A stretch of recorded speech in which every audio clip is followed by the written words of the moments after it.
اعوذ باللہ من الشیطان الرجیم بسم اللہ الرحمن الرحیم اللہم صلی علی سیدنا و مولانا محمد وعلی آل سیدنا و مولانا محمد وبارک وسلم تسلیما کثیرا کثیرا جزا اللہ تعالی عنا محمد ما هو اہلہ اللہم صلی علی محمد النبی الامی وعلی آلہ وسلم تسلیما جزا اللہ عنا سیدنا محمد صلی اللہ علیہ وسلم ما هو اہلہ۔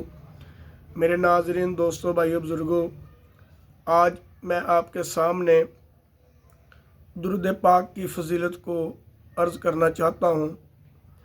نبی اکرم صلی اللہ علیہ وآلہ وسلم کی ذات بابرکت جو ہے وہ ہمارے درود کی محتاج نہیں ہے۔ پہلی بات تو یہ سمجھ لیں، وہ ہمارے درود کی محتاج نہیں ہے۔ یہ اللہ رب العالمین نے ہمارے اوپر احسان کیا، فضل کیا، کرم کیا، ہمارے اوپر رحمت کی، اور یہ ارشاد فرمایا کہ قرآن پاک کے اندر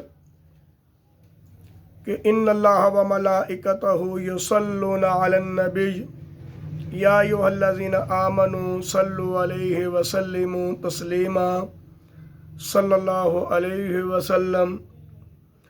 میں آیت مبارکہ کے بعد فوراً درود پڑھا ہے۔ اس کی وجہ ہے کہ جس کو علم ہے اس کو چاہیے کہ وہ جلدی پہلے درود پڑھ لے۔ جب یہ آیت مبارکہ جب سنیں، اللہ پاک اور اس کے فرشتے نبی صلی اللہ علیہ وسلم پر درود و سلام بھیجتے ہیں۔ اللہ کی خاص رحمت ہر وقت میرے محبوب کی طرف متوجہ ہے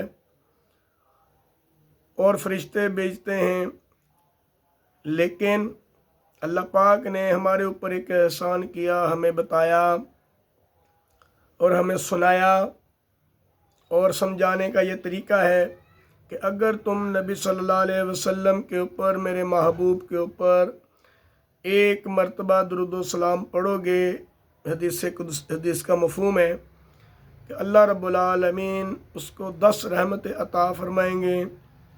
اللہ کی ایک رحمت اتنی بڑی ہے کہ آدمی جہنم سے نکل کر جنت میں داخل ہو سکتا ہے۔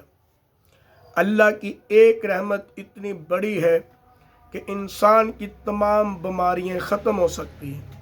اللہ کی ایک رحمت اتنی بڑی ہے کہ انسان کے تمام قرضے ختم ہو سکتے ہیں۔ لیکن اللہ کی رحمت کو لینا کون چاہتا ہے؟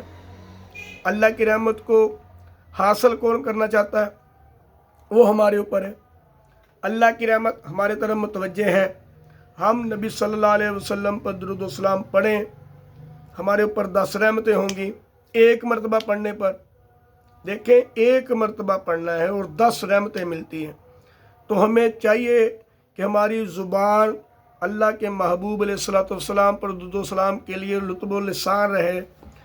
ہاں، ایک بات آپ کو بتانا چاہتا ہوں، اللہ کی رضا کے لیے، اللہ کو راضی کرنے کے لیے، محبوب کو راضی کرنے کے لیے ہر کام کیا جائے اور نبی صلی اللہ علیہ وسلم ہم سے راضی ہو جائیں، اللہ ہم سے راضی ہو جائے، اس لیے درود و سلام کے زیادہ سے زیادہ نذرانے پڑھیں۔ اس لیے ہماری زبان کے اوپر لا الہ الا اللہ محمد رسول اللہ کے ذکر کے ساتھ، بعد نہیں، ساتھ درود و سلام بھی ہو۔ السلام علیکم۔